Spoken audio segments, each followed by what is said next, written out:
Mary's Christmas Gift, written and read by Paul Coakley. Mary's teacher said, "Class, we're going to do some painting this morning, so go to the art cupboard and get what you need." All the children rushed towards the cupboard where the paints and brushes were kept. Some pushed and shoved to get what they wanted, but Mary didn't like to push, so she waited until last and then picked up her paints. While the rest of her class painted colourful pictures, Mary only used black. One day she would paint her house, the next a horse, and the next her new puppy, but all of them were in black. No one knew why Mary painted in black, and when her teacher asked, Mary shrugged her shoulders. Her mum and dad always loved her paintings and often said how nice they were, though they did wonder sometimes why they were always in black. It was nearly Christmas, and Mary's dad said, "Would you like to go and see Father Christmas?" "Oh, yes, please," Mary said delightedly. Her dad took her to the city centre on top of a bus, so she could see all the coloured Christmas lights that lit up the town. She especially liked squinting her eyes at them and seeing them sparkle and dazzle in all different directions. Her dad held her hand outside a big shop where Father Christmas was. They had to wait a long time in a big queue, but Mary didn't mind because she could look through the big windows of the shop and see all the different toys inside. As they waited, Mary pressed her nose up against the cold window and stared at the toys inside until her nose got as cold as her toes. When she got inside the grotto, and it was her turn to see Father Christmas, she felt a bit scared.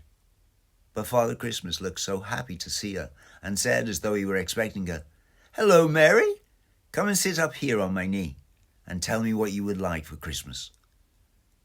Then Father Christmas picked Mary up, put her on his knee, and when he saw that she was a bit shy, he said, "Why don't you whisper your wish in my ear and we'll keep it a secret?" So she did.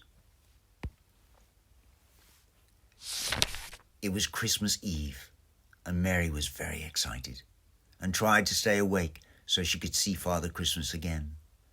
But after a while, she got so tired she fell fast asleep.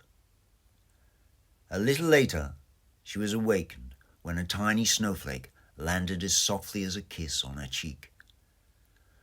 "A white Christmas at last," said Father Christmas, brushing snow off himself. "Would you like to deliver some very special presents with me this evening, Mary?"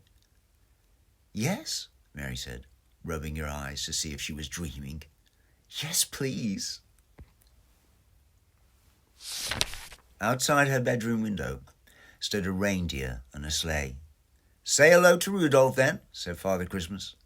"Hello, Rudolph," said Mary, giggling and slightly breathless with surprise. "Okay, Rudolph," said Santa, "away we go." And off they flew, climbing higher and higher into a snowy sky, over the tops of houses, until finally they landed on the roof of a small terrace house in the middle of the town. "There's your first delivery, Mary," said Father Christmas, pointing to a big parcel at the back of the sleigh. The box looked so heavy, Mary didn't think she could lift it. But when she picked it up, it floated above her fingertips and towards the house. "It feels so light," Mary gasped, trying to keep up with it. "But there's so much of it." "That's because it's a gift of hope, and you always need lots of it, Mary," said Father Christmas. Then added, "Oh, Mary, and be sure, don't bump into anything and wake everybody up." "I won't," Mary whispered. Off they flew again, and when they landed on the roof of another house, Mary climbed out of the sleigh and picked up the next gift. It warmed her cold fingers. "This one feels as warm as my hot water bottle. What is it?" "That's love, Mary," said Father Christmas, "and the little girl inside really needs some right now, so be quick." At last, when all the special gifts had been delivered and the sleigh was on its way back home, Mary felt very tired and fell asleep listening to a choir singing Silent Night on Santa's sleigh radio. When Mary woke up, it was Christmas morning, and there, just below her pillow, among all her other presents, was a giant box of paints she had asked Father Christmas for on her visit to the grotto. When she saw them, she leapt out of bed and started to paint straight away.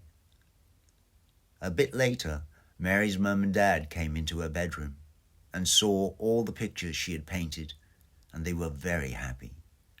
"Mary, what lovely colourful paintings," they said, and helped her hang them up on her bedroom wall. After her Christmas holidays, Mary went back to school and again waited politely until the other children had got their paints. But this time, when there was still only black paint left in the cupboard, she went to the teacher and said, "Miss, there's only black paint left on the shelf. May I have some other colours too, please?" "Of course you can, Mary," said her teacher, who went and got some more paints. Later that morning, Mary showed her painting to her teacher, who said, "It's beautiful, Mary. Definitely the best Father Christmas I've ever seen." And she hung it up on the wall for all the class to see. The end.